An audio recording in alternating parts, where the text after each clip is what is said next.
Hello and welcome to the fourth quarter video podcasts of the New Jersey Bank Marketing Committee of the New Jersey Bankers Association. I'm your host, Steve Lubetkin from ProfessionalPodcasts.com. This is the third of three podcasts from the fourth quarter series, recorded December 4th, 2008 in Clark, New Jersey. In this podcast, we'll hear from Lawrence Cohen of SRI Business Intelligence about some of the demographic changes happening in the economy. The program runs about an hour and 12 minutes. For information on New Jersey bankers, visit njbankers.com. For the Bank Marketing Committee, visit njbankmarketing.com.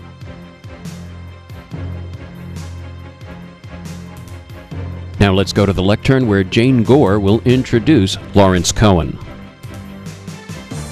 I'd like to introduce our third speaker today, Mr. Larry Cohen. That's okay if I call you Larry. Director of Consumer Financial Decisions with SRI Consulting Business and Intelligence. Sounds scary.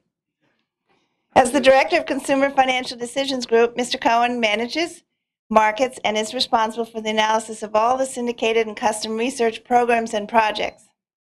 Since 1984, Mr. Cohen has focused exclusively on the financial services area, providing analysis of and insights into strategic planning, marketing, product design, market research, macroeconomics, and competitive intelligence.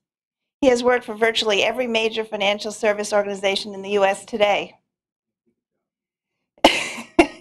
Well, it's ever expanding, I'm sure. Prior to joining SRI, Mr. Cohen was Vice President of the Financial Services Division of the Gallup Organization. Before that, he worked at Lewis Harris and Associates, the Roper Organization, Mathematica, Policy Research, among others. Mr. Cohen has an interdisciplinary degree in social sciences from Syracuse University and a master's in business administration from the Graduate School of Management at Rutgers. He is the past president of the New Jersey chapter of the American Association of Public Opinion Research, and I look forward to hearing some of your analysis of what's going on today. Thank you very much. Thank you, and thank you, Dennis, for inviting me to speak here today. And I'm afraid I'm going to take you a little bit out of your comfort zones, since we're all very comfortable with the way business has been going lately. And talk to you a little bit more about some of the changes that we see going on and have been going on in a long time, and talk a little bit about some of the implications. It's not to say I have a crystal ball, I don't, but there are certain things that are true. For example, about a year from now, every one of us will be 365 days older, and you can't fight that. You can try, but it doesn't work. And there are other things like that that have changed and are continuing to change in society today, and they have a direct impact on financial institutions. And so I'm going to show you the results from some of the research that I've been doing for a long time now, and hopefully you'll get some insight into it about your customers. I really don't know anything about competition. I have three C's: competition, customers, and change. And I'm going to talk mostly about the customers and change. I will say one thing about competition, though. All of you have, well, you know each other. You're all each other's competition. You also know about the big banks. Credit unions probably are also part of your competition, but in many ways, from a customer's point of view, so are mutual funds and insurance companies and who knows what else. Certainly, I would say wirehouses, but they aren't any anymore. But financial planners and anybody else that provides a financial product or service. That wasn't true 30 years ago, but it is true today.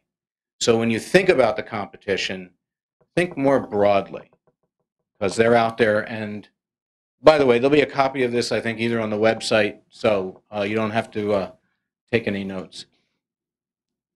SRI is the old Stanford Research Institute. I'm not going to read all of this to you because I'm sure you can read and you can see it yourself, but we've done a couple of things in the past that we're kind of proud of, like we invented the computer mouse.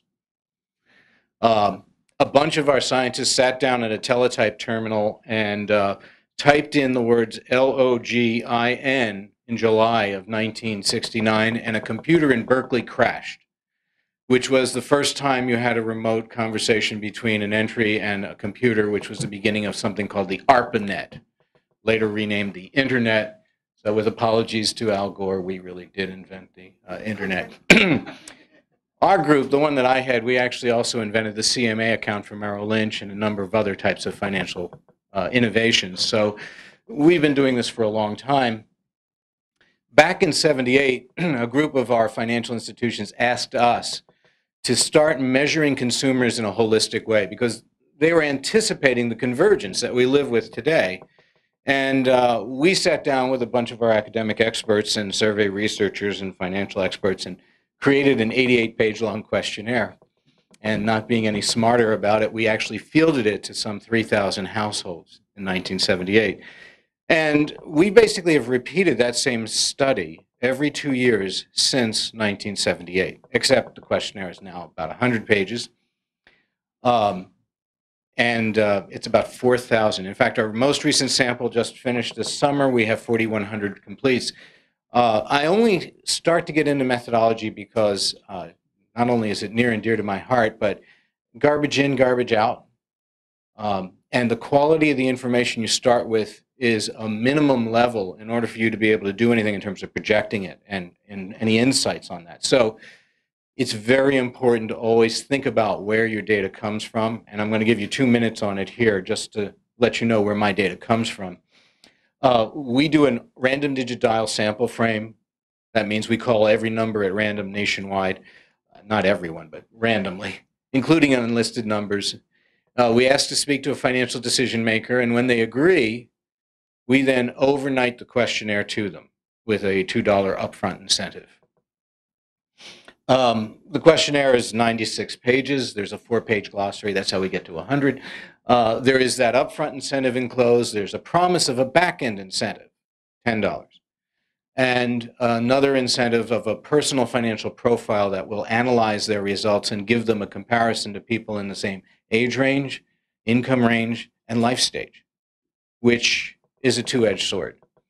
On the one hand, people who want that know they have to fill in all the dollar amounts. So we end up getting this very, very high item response and all the sensitive information that you want. On the other hand, it increases our data entry costs about 25%. So it costs more for us to do this. On the other hand, we feel the data is better. We got a 43% return rate when we did this in 2006. In 2008, it went up to 45%. Okay, so we got to be doing something right. At least I hope so. Nearly 4,000 households represent 122 million households. We think the household is the economic unit. Even though individuals buy products, the decisions they make are based upon the entire household's needs.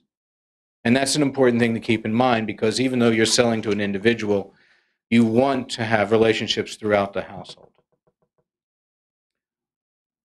And we do a weighting, and this is something else I'm particularly proud of. We don't ask net worth. We calculate it because in the course of the study, we have every component that could go into net worth. And because we ask those questions as continuous variables, in other words, not ranges, but we say, write the number down for your CDs, write the number down for your retail stocks, write the number down for your ETFs, your REITs, your CMOs, whatever. We can calculate true means and medians, and we can then do things like adding them up together to create net worth and things like that. So I could talk about this for the next hour, but we won't. We'll talk about something that's a little more interesting. Unfortunately, there are no new boomers being born today. They'd like to think so, but no. What this shows us is over the last decade or so, the proportion of the households out there that are boomers have stayed basically static, while the independent households that are Gen X, Gen Y are growing. And the households that were older than boomers have been shrinking. But notice, if you differentiate between whether or not they're working or retired, the proportion working has been going down, the proportion retired hasn't, which basically means people are living longer. And that's one of those things like demographics that you really can't fight against and has tremendous implications. So we're at a unique place in time. The boomers, Gen X, Gen Y, and the generation that's silent, greatest, whatever you want to call it, are basically equal at 30%, 33 and a third percent each. Won't happen again.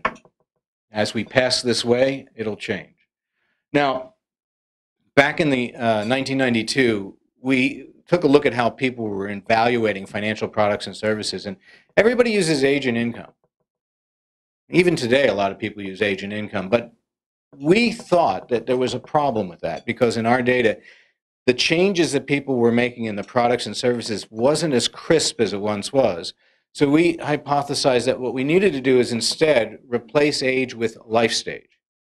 Because we saw a lot of people, the boomers in particular, who were delaying having children. They didn't have it right out of high school. They waited till they were out of college, or some cases till their 30s, in some cases their 40s. And I know there's Carolyn Zeta-Jones in the 50s, 60s, et cetera. But the needs associated with when you have children are the same. You may not have the resources, but the needs are the same. And so we decided we would look at households based on whether they had children in the household that were dependents. And then we divided them into 3 subgroups based on the age of the oldest kid, what I like to call the good, the bad, and the ugly. Under teens, the teen years, and then later than teens. Then we said, okay, if they don't have kids in the household, if they're retired, they're not getting income per se. They're not earning it from wages and salaries. They're living off of their income and their assets. So we're going to draw a line where people are retired. But we're not going to use an age. We're going to do it on the basis of when they actually aren't working or working a minimum number of hours based on Social Security Administration. So we took those and we carved them off after the people that had kids in the house. And we divided them based on whether they had passed the age of 71, where you have to start taking the money out. And then the ones that were left, we said, no kids, not retired. We divided them in half arbitrarily because we said at a certain point, you're probably not going to have kids. We took age 45. Maybe that was wrong now, but back then it made a lot of sense. I heard recently there was a woman 65, had her first child, twins. Anyhow, the trend on this is actually quite revealing for the last decade or so. What's really interesting here, and I'm going to see if I can do it, is notice how this line here and this is low here. Since 2000, these 2 groups represent household formation, new households being formed independent from their parents, etc. This has dropped off since 2000. And so in a way you can say this represents some pent-up demand for new household formation. Because it's not like people stopped having children. It's not like they stopped growing, 365 days, 1 year. They get older, but they're still in the house.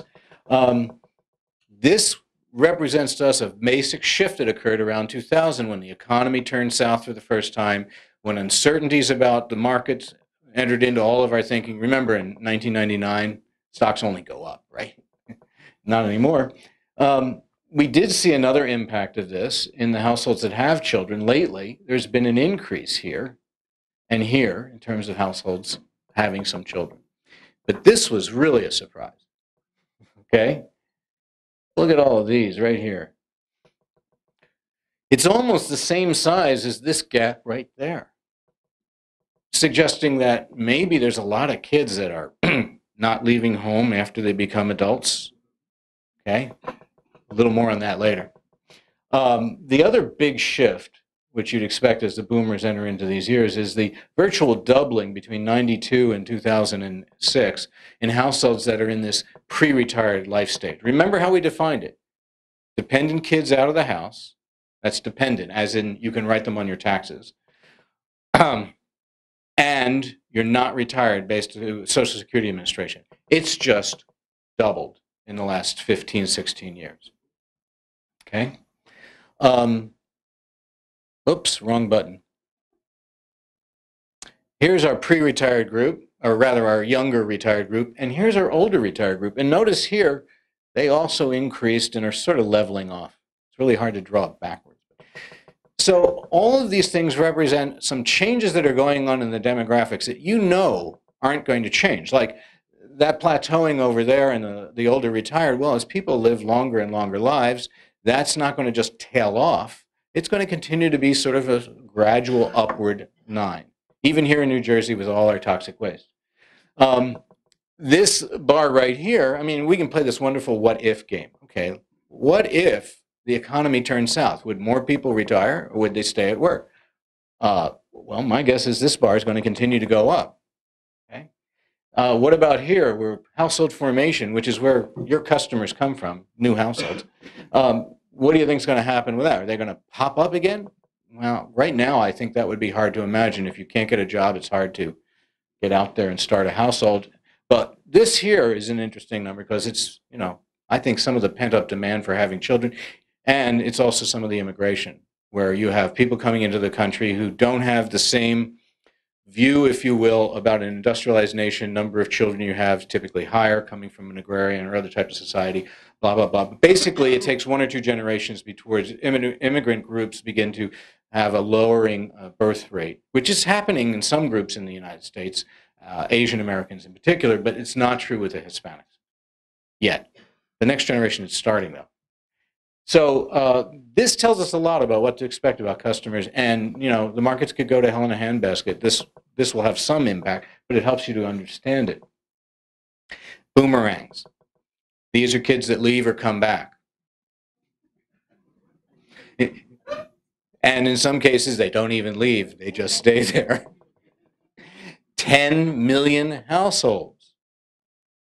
Nationwide, there's 122 million households.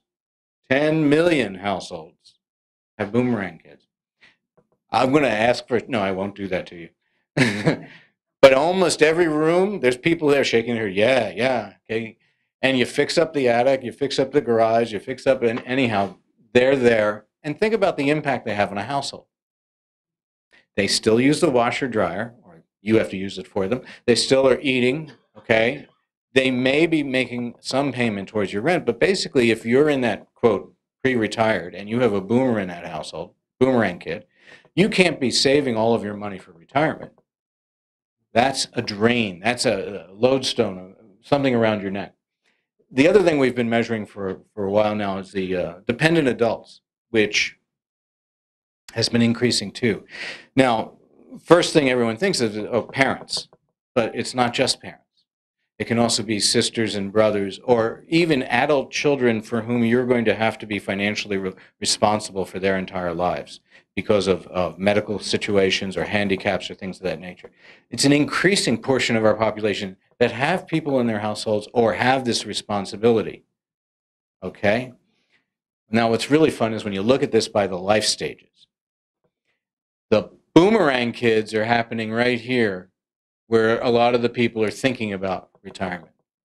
In some cases, the second or third kid may be over, older than 18, but still in their taxes, but then the older one is there. This is a major drain in terms of their ability to become independent households and move to retirement, and for that group to become their own independent household, starting off in the single or this group here. One of the things the data does suggest is that once they get married, they do move out, which is why I think so many of us are trying to fix them up with somebody. But this is something that hasn't changed since 2000, this boomerang phenomenon, and I think it's actually going to continue. Current economic situation certainly isn't going to do anything to make it easier for people to move out.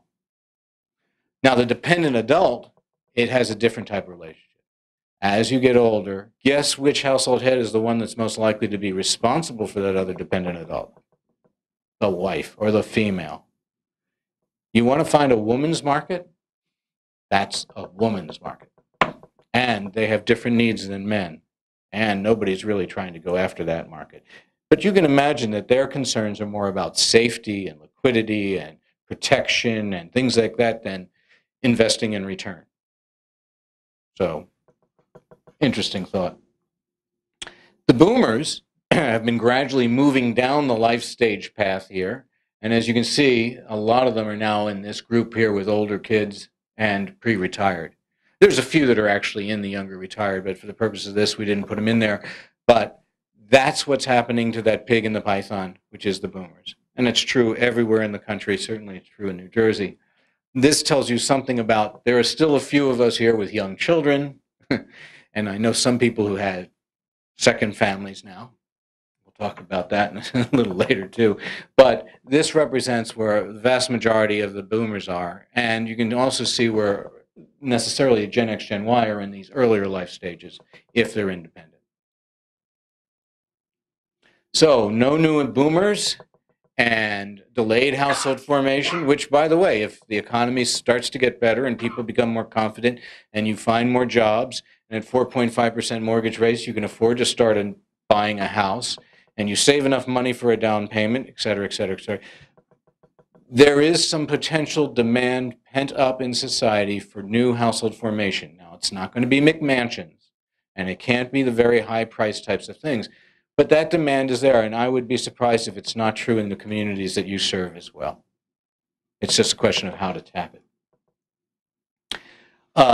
This phenomena, helicopter parents, kids staying in the household, boomerang, it's actually half the iceberg. I know, they always say the tip of the iceberg. It's half the iceberg. Think about kids that actually do successfully move out of the household, and every month their parents still send them a check in order to help out with the rent. I have no idea how many of those are going on out there, but when I talk in New York City, a lot of the young people in the audience raise their hands. Yeah, I'm still in that group. So we'll talk about it in a second, but you see, that's not the way life was 30, 40, 50 years ago. That's very different. So their needs are different. There is an increasing proportion of retired households draw down their assets. So to the boomers waiting to inherit those trillions of dollars, don't expect that money. You know, the bumper sticker in Florida, you know, happily spending my children's retirement. The impact of the boomerangs in this extended adolescence is something that to think about in terms of the needs that they have. Because you could potentially successfully create two household customers from one household. If you can find a way that they can save enough for a down payment and start to wean them off of the parents, which is something inevitably that will happen, but it's a question of can you assist in this and create some loyalty and continuity. And the boomerangs dampening assignment and more. These are trends I don't think are going to change. And so we're starting to look at changing the life stage map to include this extended adolescence period of people who have children over the age of 18 or boomerang kids who come home, as well as some that are independent, living in Greenwich Village while mom and dad still pays their rent. Okay, different life stage. I wish I was able to do that now. You also have child-free, and that is a group of people who are not empty nesters, but are people who have chosen not to have children. This is not an inconsequential portion of the population. When we measured it last 2 waves ago, it was about 7 million households in the ages of, say, well, under 65, did not have children in the past, are not planning or saving to have children now. And I'm sure all of you know people like that, and in fact may be among them. This is another phenomenon that occurs in industrialized nations as they progress. There's a segment of the population who choose not to have children. Interesting thing is they don't earn as much as people who choose to have children, and that's because children are expensive. And then retirement being redefined, about which I'm going to speak at some length, so I'm going to skip that for now. But one or two other small things. I am blessed by having a data set that goes back to 1978. So I have a measurement of household penetration of computers that goes back to 1980. So I can show you here that in 1980, people owned Amigas, Commodores, TRS-80s, Lisas, okay? Some people shaking their heads, you're showing your age. But you can also see that it has plateaued. It has reached a level of penetration that a lot of the people who don't have a computer in their household now probably aren't going to get a computer. And why that matters? Well, we also have a measurement of when people started using those computers for financial services, going back to 1984. How many people here remember Chemical Bank and Pronto? It's a Harvard case-based study that's really wonderful. They did this thing about using a modem and your computer to get online to do your banking and check your accounts. They ran a series of focus groups in Manhattan and Brooklyn, and of course, to get into the focus group, you had to know what a computer was, and you had to be interested in talking about banking.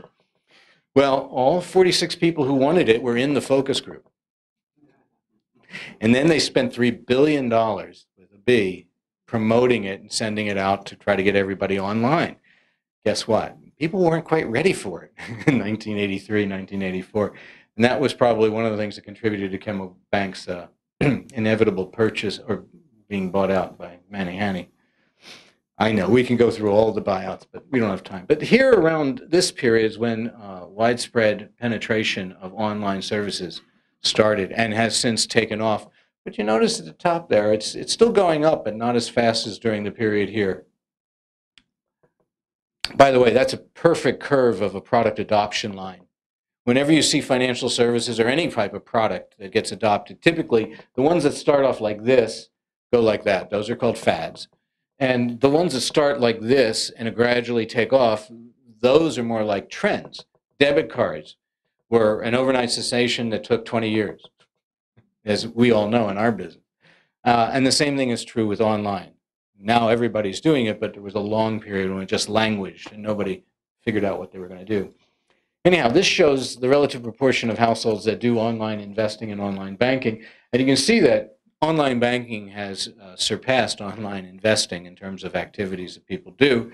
You also can see that it's sort of plateaued here and that there's a large gap between the people who, in fact, can or do online and those who are actually doing online banking, suggesting that there's a maximum level of penetration for that channel. And to use the phrase that was mentioned before, online financial services have shifted from being a revolutionary idea to an evolutionary idea. So that now, as Gen X, Gen Y move into their life stages and increase their uses, and as the generation that's older than the boomers consolidate and cut down the financial services they use, that's a nice way to say it, I'll get worse later, the increases will be more gradual and evolutionary than revolutionary. And that's what you can expect. Notice the downturn in investing. Who here can remember day trading? Not anymore. Although there is a core group of people who are still doing it. My contacts at the various brokerage firms tell me they have people that do 200, 300 trades. It's that baby on the E-Trade commercial. Next generation. It has trailed down. It may level off. It too will reach a certain basic level of a function and then increase based on the economy and based on evolution and as generations move in. We ask a question that's the flip side of this about people who don't do it. Would you like to? And it shows us something very interesting. This is what convinced us that the banking would like to isn't going much because the people who would like to haven't increased. They've gone down to this level and it's minimal. Would like to in terms of investing showed a small uptick last time, suggesting that maybe there's still a lot of people who might do online investing, but right now they're holding off. The events of the last 3 months, I had a meeting yesterday with, one of the largest direct marketers of mutual funds who told me, and I'm not sure what this means, but it's fascinating. During the month of October, the hits on the telephones and everything in terms of questions about their mutual funds just skyrocketed. Highest levels ever seen. Dropped off to next to nothing in November.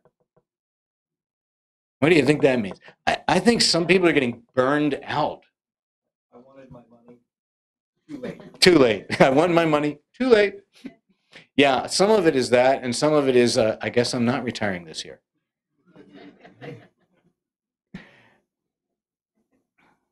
This is a question that goes to the issue, if I gave you $25,000, what would you do? And you can see the people who say they would save or invest it have been declining for over a decade. It's a multiple response. They can pick all of them. And by the way, once upon a time in 1999, the words save, invest, speculate, and gamble were all the same meaning. Now, there are very, very important differences between gambling, speculating, investing, and saving. Something that I think gives you an advantage over the other financial institutions, except for insurance companies. Paying off debt. When you do it with a sample of nearly 4,000, a 3 percentage point move is statistically significant. So this uptick here between the magenta and black was significant back in 04 to 06. So we are now at almost parity with the saving or investing level. An equal proportion of the population would do either with that $25,000 that fell out of the sky. Spending it was up in '04, and now it's down. Wonder what it is today. Donating it to charity and don't know.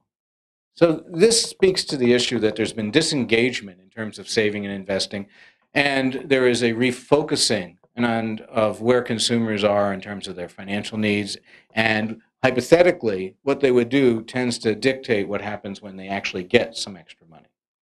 So attitudes tend to lead behaviors. I'm going to talk about retirement, and you'll warn me when I get boring, okay?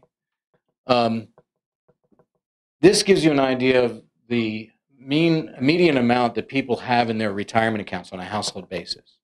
And through 2006, you saw a nice long growth from 82 and an uptick in '06. Okay? This shows the equity in people's home as of '06. Okay? Now, as we all know, retirements are based on a three-legged stool. Your retirement holdings, your savings, the equity in your home, your nest egg, and Social Security. So now we're in a situation where all three legs feel a little bit wobbly. So what's going to happen to retirement? Well, I'm going to get out the crystal ball and make a prediction. Fewer people are going to retire this year and next year. Because not only do you have the problem of that their savings have been cut 30, 40, or 50%, depending on which hedge fund you were in, you also have the issue of increasing levels of uncertainty, which affects the emotional stability with which they can make that decision about a major change in your life. This gives you an idea of retirement product ownership, which overall is, the household has one retirement product, that's good. They're in that blue line, continues to go up. So there's a fairly high level of overall penetration. If you figure 20% of the population can't afford anything for, food, clothing, shelter is a stretch. So you're close to penetration. The IRA number, a nice uptick there recently. The salary reduction plans, those are 401ks, 403bs, 457s, anything where they take the money out of your salary. And you can see they've just recently popped up above IRAs with the pension changes in 2006 and the automatic enrollment, the default selection. I think that's probably going to continue in a healthy pace. Of course, it really doesn't replace Social Security, but this shows where we are with annuities and KIOs. And I will tell you that as much as you hear about annuities being promoted, and clearly in the current environment, having an annuity is an attractive thing, they are still a niche product for a lot of reasons. But this shows that it's, penetration of about 10% is about what you can expect. Now, if you put pensions in there, an interesting thing happened. Pensions, of course, defined benefit plans. Everybody's heard about how they've been going down, for the last decade or two. But we also include in here defined benefit plans for municipalities and schools, firemen, things like that. So I suspect what's happening is that there's a minimal level that these will go down to, both because it's an advantage for a business person to offer them and a way to compete and get the best talent, but also because government's been growing a little bit lately, and all of those people qualify typically for government pension types of situations. Certainly the military is part of that. So we may see, in fact, a leveling there, which is maybe a safety net of its own in terms of some people's ultimate retirement. Retirement is, of course, the top goal for saving and investing. You'll notice how most of these other things like an emergency or paying for an education or a vehicle or medical, they've all gone down. Interesting thing, all of this is based upon a shift that is occurring at the same time where people don't save for these things except retirement. We've seen a major shift over the last 20, 30 years where if you want to take a retirement, you just put it on your credit card. You want to buy a car, you just put it on the home equity line. Think they're going to be doing that today? No, I don't think so either. I think that's going to make some real changes, okay? Not a crystal ball, but if you look around the room right now, how many of you would take out $20,000 from your home equity line right now? No, I don't, if you had it. Retirement is a major goal based on all life stages until, of course, you're retired. And the top goal when you're in the pre-retirement life stage. This is a pattern that has existed for the last decade or so, and it's actually an insight into what's going on in a lot of these households. I'm not going to deal with this problem until it confronts me. Immediate gratification. When retirement becomes something that's in front of my face, that's when I'm going to start doing. It's not what they teach you. You know, you should start saving as soon as you get your first job. But with a lot of things in life and the way we've moved to an immediate gratification society, a lot of people are only thinking about it when it becomes immediately present. So even though you're planning for retirement, okay, events that like what happened today in the last 3 months will probably delay their retirement. It's given them the flexibility.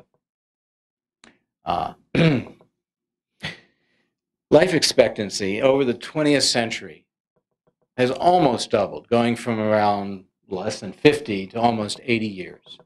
This is a median value over a period of about 100 years. This is one of those things that you can't just turn a switch and say it's going to go back. And it's probably going to continue. Back here in 1900, we lived in what I like to call a 3-generation society. You were a child for 20 years, you raised children for 20 years, and if you're lucky, you had another 10 years to keep working. There was no retirement there unless your name was Carnegie, Rockefeller, okay? Retirement in the 1900s was basically the time between when you had the heart attack and the body hit the ground. That was retirement. Lots of people worked at types of jobs that physically beat you up, exposed you to toxins, agriculture, industry. And when you hit 40 or 50, there was a fairly good chance you couldn't work, but it wasn't retirement. Okay? As long as you were able to, you kept working. Then the early part of the 1900s, we invented things like refrigeration, transportation, sanitation, penicillin, and life expectancy took off. First half of the century, a huge increase in terms of life expectancy. If you go backwards and you take out the 1800s, where it went from about 30 to 40 or 40 to 50, most of the life expectancy for the entire period of history before that was basically 30 to 40. That's it. You know, after, of course, when in the Bible it says that, you know, we were taken out of the Garden of Eden, and then eventually we were told you can't live 60 years, you have to cut it down. So anyway, this is the reality, all right? Now, we have moved from a 3-generation society at the beginning of the 1900s to a 4-generation society. So you can be a child for 20 years, raise children for 20 years, and lo and behold, all of a sudden you have another 20 years, maybe even 30 years to do something else. Well, great. You could have a second set of children. Serial parenting. Sometime around the 30s, we had this little depression. It wasn't great. Nobody enjoyed it. And they wanted to find a way to put more people to work. And what they came up with was this great idea. We're going to collect money from everybody that's working and give a few dollars to people who are old and tell them to stop working to make more jobs for young people. And they picked an age that they figured not that many people are going to live to, 65. Because at the time, people were living to the age of 63 on average. That's if they had dental care, you know. It seemed like a safe bet at the time to get more people working, but they didn't realize that this curve was going up like that. And that was one of the problems with that retirement at a set age. It should have been inflated. Should have kept going up. Now we'd be getting Social Security probably around 83 or 84. Well, maybe 80. If we did, we wouldn't have a problem with the Social Security system, would we? We'd have a different problem, wouldn't we? So that was the birth of retirement, and over the years it's become something of an entitlement because of how many people were able to actually reach that age and achieve having some time off. But typically it wasn't more than 5 years, you know, or 10 years at most. Some other changes that happened over the course of this period, very interesting. The divorce rate went up. Okay, now a lot of people think that's changing morals, but here I want to propose another possible reason. If I live X number of years and the divorce rate is Y, and suddenly I'm living X plus 30, what do you think happens to the divorce rate? Y plus 30, at least. Maybe a lot of what's happened in terms of the changing morals and things we attribute it to is really nothing more than longevity and math. Here's another one I love to talk about. You know how we have this mass affluent class in the country today and how we have all these wealthy people and then there's a group below them that are very wealthy? Well, you know, going back to Das Kapital and Karl Marx, how does a worker make capital? They take their sweat equity and they turn it into capital. So over here I had about 30 years of sweat to turn into capital, and now I have 30 plus 30. All of a sudden there's a lot more capital floating around out there. So not only do the wealthy get much wealthier, maybe even the workers, some of them manage to move up the curve. And then you have all those other wonderful things that happened in the 60s, where you had a major portion of the boomers decide that they didn't want to die. So instead of going to Vietnam, they kept in school, and they stayed in school, and they ended up graduating from school, which has a correlation with higher levels of income, longer life expectancy. In fact, that's the interesting thing about these lines. You can pretty much tell if you're above it or below it based on certain characteristics. Like if you go to the dentist twice a year, you're above the line. If you go to the doctor once a year, you're above the line. Okay, if you smoke, you're below the line. I don't think drinking has a correlation. If you're married, you're above the line. If you got a college degree, you're above the line. If you're a woman, you're above the line. Well, not the woman's line. If you're employed, you tend to be above the line. If you're white, you're above the line. Actually, if you're white or Asian, you're above the line. Anybody else is typically below the line. Median, it's a midpoint. Okay, there's nothing prejudiced about it, just actuary table. That's the way it is. One other really important thing happened during this time period. Financial services shifted from being something that was predominantly for just the very wealthy to something that everybody has. Back here, when we worked and we sweated and we did things, we had tools that we used and we traded and we worked as a community and we combined and created savings and loans and things to somehow pull ourselves up by our bootstraps. Now, everybody and anybody can use financial services. And, you know, back here, a letter of credit, an unsecured line of credit, you had to be Carnegie. Okay, now we all have one in our pockets. Okay? Financial services shifted from the many from the few to the many over the course of that 100 years and became commonplace. That's the real trickle-down theory. So a quick review. Life expectancy 50 to 100 in 100 years, rather. 3 to a 4 generation society. The birth of retirement didn't exist before then. Who lives longer? More time is more divorce and affluence, and financial services from the few to the many, to which I like to say they have become the tools with which we build our lives. You know, back in the 1900s, we sweat for a living. Now we go into these rooms and pay money to have somebody sweat us for a living. It's a different world.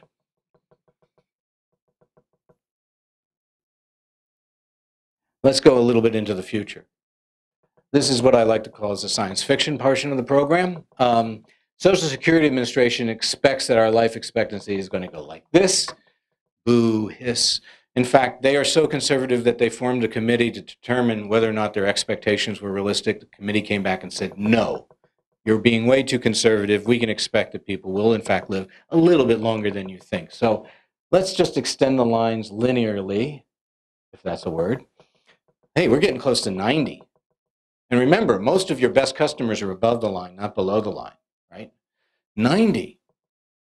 We're getting close to the point where we're getting to a 5-generation society where you can be a kid for 20 years, play for 20 years, have a set of kids for 20 years, and you still have 30 years left. Okay? You could become a serial parent and have 3 sets of children. I don't know why. How many of you here have heard of something called Gleevec? Gleevec is a drug that was, you've heard of it?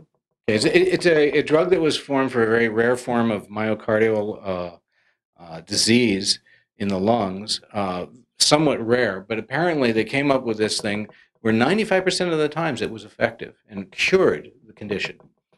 They are now using it for pancreatic cancer as well as stomach cancer, and they think it may be effective there. It's just one of those little drugs they've come up with. How many here are taking statins? No, don't raise your hands. Statins have turned out to be something like fluoride in the water in 1950. It's amazing what it is capable of doing. And in fact, it's probably taken heart disease and turned it from a death sentence into a chronic condition that can be treated. And many forms of cancer have become chronic when they were particularly with early diagnosis. What do you think the chances are in the next 5 to 20 years somebody comes up with something that really works, like an RNA therapy that turns off the cancer cells? That could happen in the next 5 to 20 years. There's a thing on the end of every DNA called a telomere. It's a little strand that every time the cell divides, it gets cut in half. And when the telomere gets too short, it tells the cell, stop dividing. The cell eventually dies. There is an enzyme that activates it, and they found a way to block the enzyme, a telomerase. And they tried this out on white mice, and it ended up meaning that the white mice had the cells continue to divide, so they were able to continue to live to a human equivalent of 300 years. I don't know if I'd want to be a 300-year-old mouse, but there's a company in San Diego that's come up with a treatment for the blood that basically does one thing very well. It enables the blood to process the waste out of the organs a little more efficiently, so that your liver, your pancreas, all the different organs, including your brain, are able to get rid of waste. One of the major reasons that we die when it's not a major disease is that our organs slowly get clogged up and break down and stop working. Well, they've come up with this treatment, and they expect if they can develop it for humans, it's going to give you an equivalent of 10 to 15 years of additional life, healthier life. So, suppose one of those things happens in our lifetime. I'm not going to get into DNA and biotechnology and nanotechnologies, which may be able to do it at the cellular level, but what do you think the chances are? I don't know. Don't have a crystal ball either, but there's a chance it could happen, and it's not an unreasonable chance. There are companies out there working on immortality concepts. So let's just say all of a sudden that the life expectancy starts to go like this, back to an exponential increase like in the beginning of the last century, and all of a sudden median life expectancy could be 100 years. What are we going to do with all that time? Okay, I'm going to live to be an average of 100 years old. When I reach age 65, should I retire? Does it make any sense that I've probably only been working for 35 years? I've got another 35 years to live. Why would I? Especially if I'm no longer working in the types of industries that beat my body up so that at age 50 I'm already ready. I propose that, and this is an article I wrote in Investment News a month ago, retirement is a 20th century anachronism. It didn't happen before then, and it's going to stop happening. Now, before you all get mad at me, the reality is that we're still going to do something, but we're stuck with the word retirement too, but it's going to be something different. And financial services are the tools with which we build our lives. We need new tools, because most of the tools were built back here, even though it was for the few, and then eventually became the tools for the many. But nobody was building tools for people who live to be 100 years old. You know why they came up with a 30-year mortgage. If you live an average of 50 years, that's about the amount of time we expected. You'll pay it off. Okay, Giannini, Bank of America, when he started the 30-year mortgage program, that was the reason why he did 30 years. Okay, now you could have 80-year mortgage programs. And the prices of real estate, maybe you need it. In Tokyo, I think you can do that for some downtown properties. Here, son, I bequeath to you the mortgage. This is a different world than we live in today, but some of this may in fact be inevitable. Who will live longer? Well, they're good customers. They're the best customers. Yeah, we could probably see even more changes and maybe even more affluence and more financial services dispersed among the many. Back in the 20th century, we were all worried about, am I going to live long enough to be able to afford to retire? Am I going to have a couple of bucks for the last 5 years of my life? Now, can I retire with enough to afford to live long? I mean, you hear all this stuff about, retirement income and a dependable stream of income. Retirement is one of those few life events that we can delay.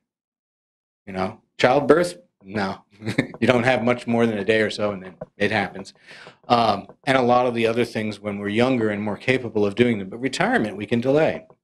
And I propose that instead of retirement, what we may see is a shift in what we mean by the word. And this is something the boomers are really good at. The boomers can take something and popularize it and make you think it was their idea. The changes in music, it was actually the generation before the boomers, and they just made it popular. Clothing changes, dietary, civil rights, women's rights. I mean, they have long histories before the boomers in the 60s decided they discovered sex. The reality is they took a lot of these things and popularized it. Now, that's similar to the situation we're in today. A lot of the boomers are pre-retired. They're facing retirement in 5 to 10 years, at least the leading edge. All of a sudden, the market collapses 50%, and there's this need not to retire. But I'm going to turn this into a virtue. I'm going to tell you that I'm choosing not to retire. I'm going to stay active. I'm going to keep my fingers in the game. I'm going to give back to society. I'm going to create a legacy.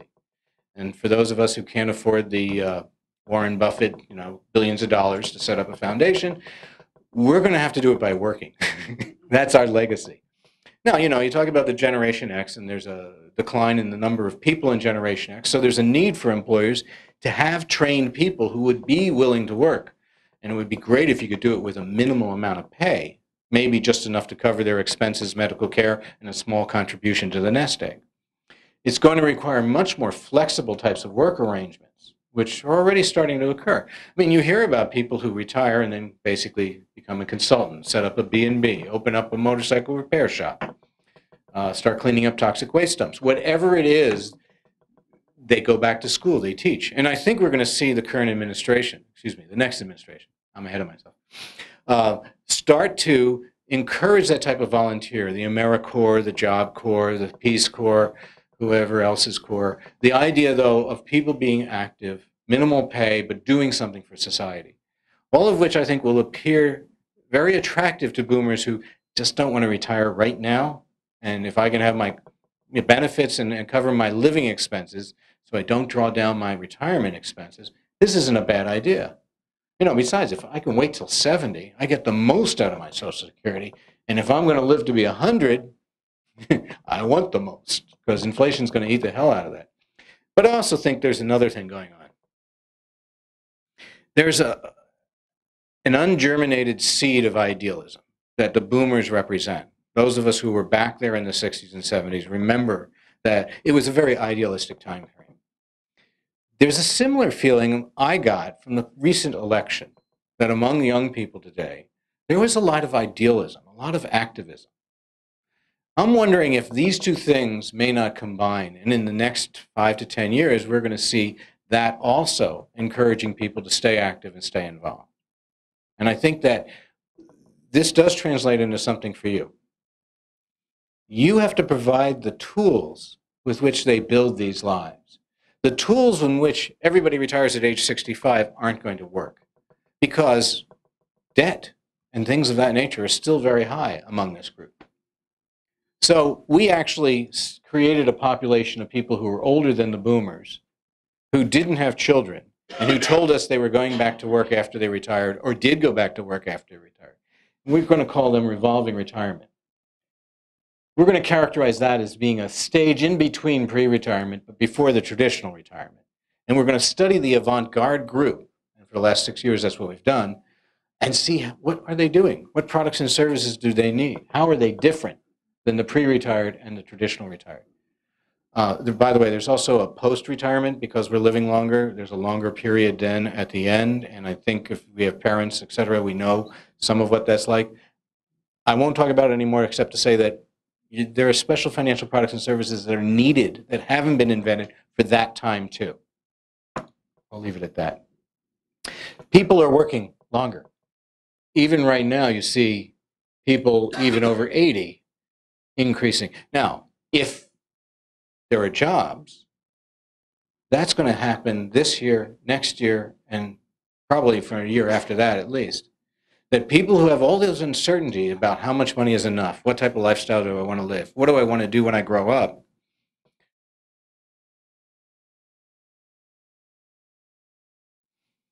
are going to want to keep working. And this is evidence that it's already happening. Another reason, people are having children later in life, which means they're staying later in life. Look at the proportion of people over 55 that have a dependent child in the household. And then remember that boomerang number. And let's not forget the extended adolescents who are living outside the house but still have their hand in daddy's pocket. So that's another reason why retirement is going to be delayed.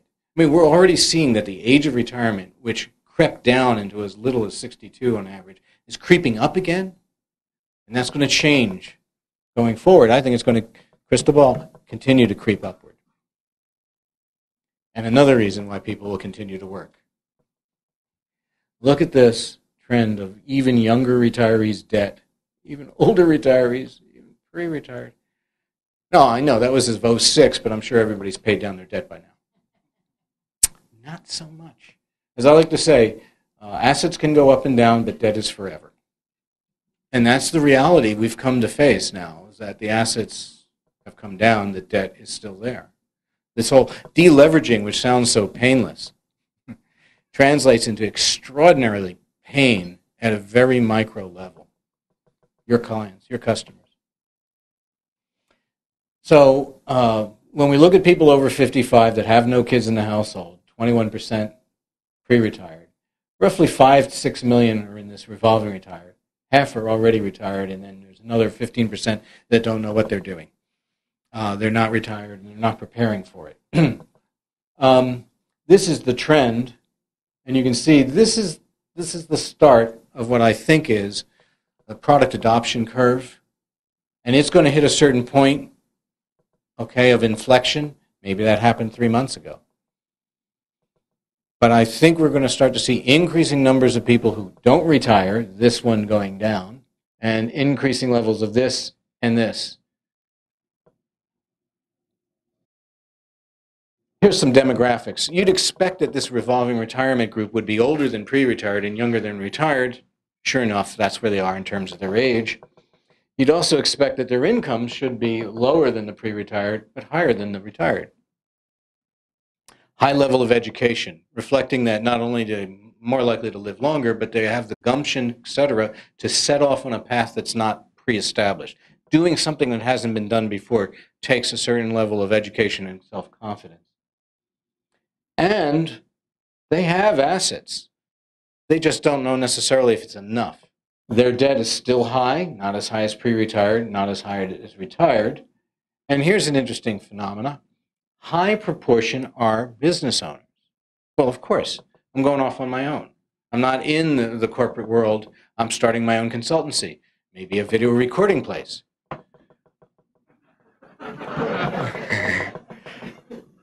It's happening all around us. And I think it's going to be happening more and more. And they're going to need financial services as tools to build these lives, not to mention a little advice. So all three legs of the stool are getting shorter. Product incidences, I didn't show you that because it would bore you. People are working more later in life, more dependent children. Revolving retired is gaining momentum. And the boomers are on the verge of major changes. I wrote this before the current economic situation. They still need to become unencumbered of debts, children, boomerangs, adolescents, and other dependents. I mean, the boomers were the group that coined the sandwich generation concept. We didn't realize it was going to be a submarine.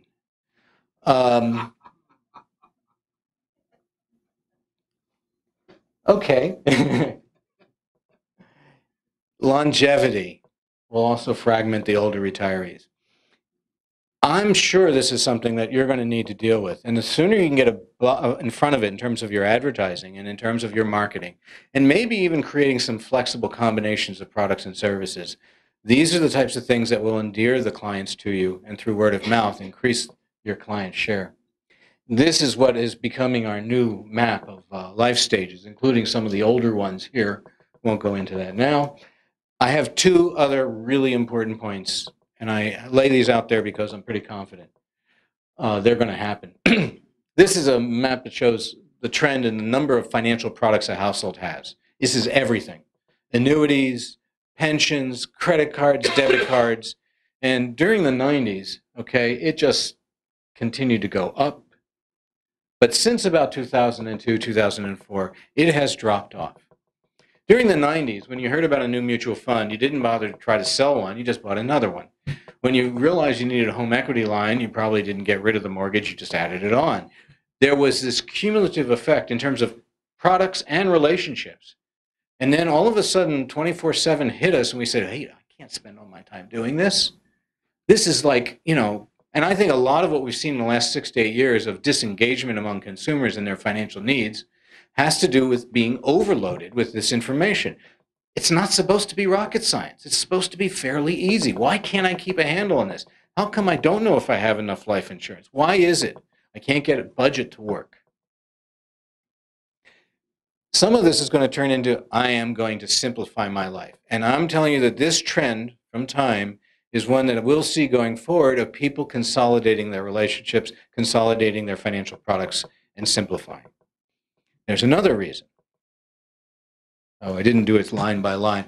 This is the number of financial products a household has by their wealth and the life stage. Look at the shape of these lines. From about here on, they all go down. Oh, this is good. If I had telescope vision, okay?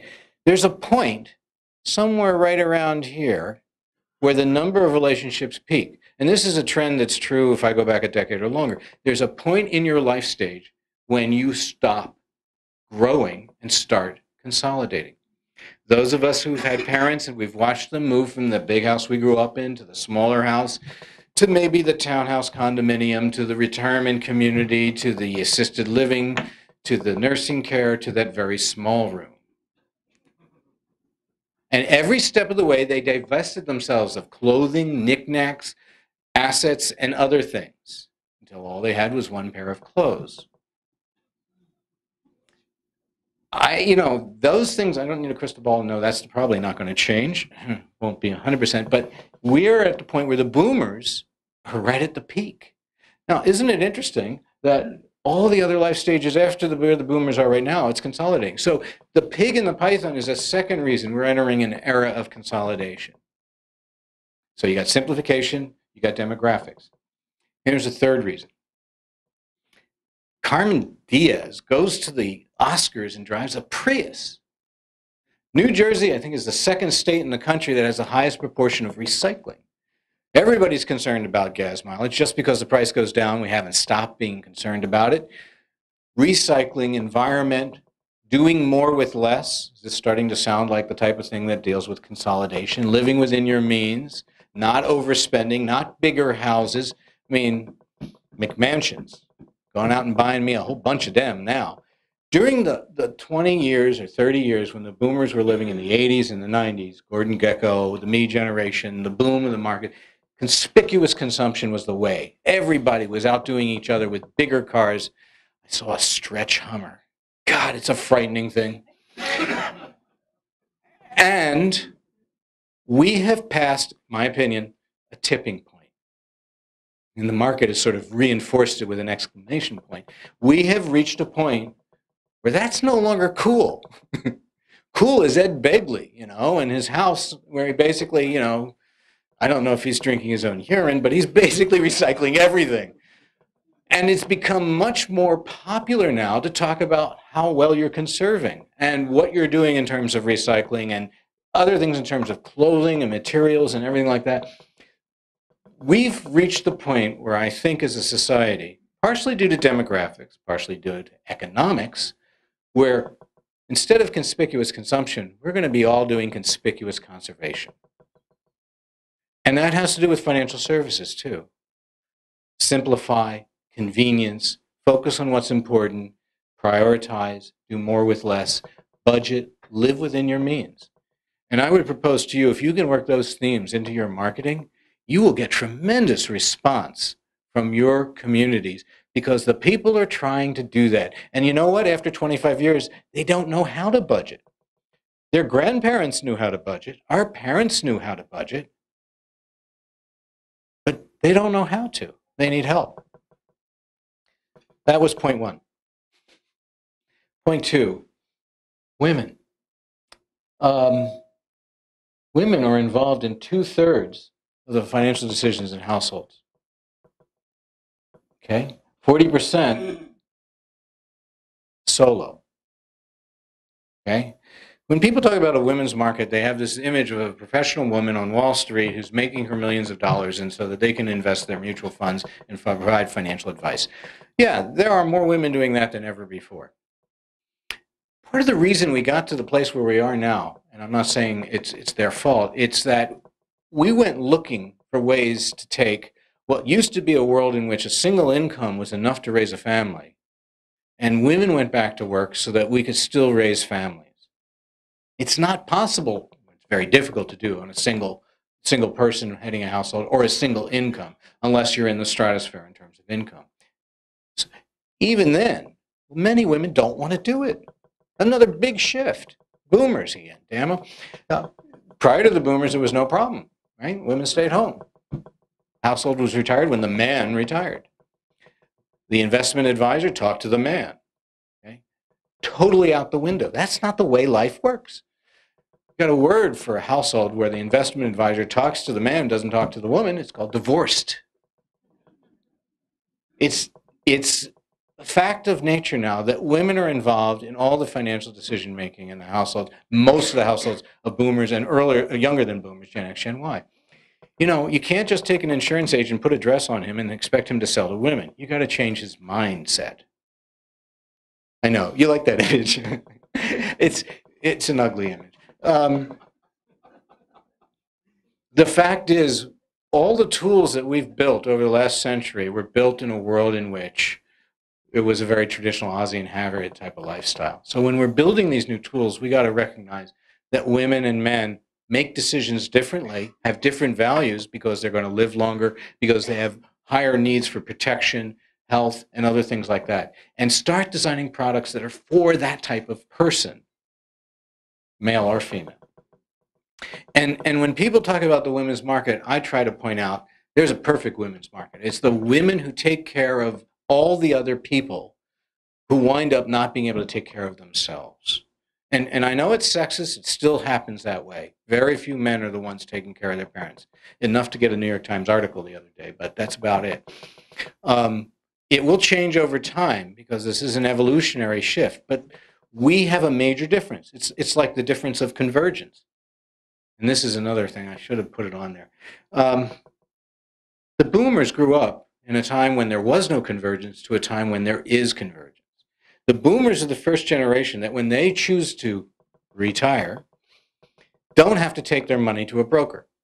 There aren't any wirehouses anyway. They are just as comfortable going to a bank, discounter, insurance company. The products are somewhat commodities. The keys are the relationships and the ability for that institution to relate to a person's needs in a way that they feel is personal and relevant. And you've got an advantage. You see your customers. The big financial institutions have to do research, and they're not doing it anymore. So that's the second advantage. If you can recognize that the boomers are a straddle generation. I mean, I love to point out the boomers grew up, and I grew up in a time when we didn't have computers on our desk when we went to work. Can you imagine that today? Okay, so we straddle the technology. Ask any Gen Xer if a boomer is capable of crashing a computer, and they will tell you, yes. We don't have to do anything, we just have to sit near it. Boom, it goes. They also straddle convergence. And third, they also straddle this gender shift in which women are active participants in almost every area of financial needs. So the next generation will be more like the one after it, but the boomers represent the generation that we're going to have to change the products and services for. So continuing to evolve life stages, and I would encourage you to stop thinking age and income and start thinking life stages, because then you can target need. This disengagement The last 3 months are just going to, I'm convinced, but I also am an optimist. It's going to get better. It's going to get better if you stop thinking that it's going to go back to the way it was. There is a basic level of transaction that will reestablish itself. And then it will grow from there as confidence increases. Watch the consumer confidence numbers. We are at or past the tipping point, and stop thinking conspicuous consumption. More is less, less is more. Wasn't that Orwell? 24/7.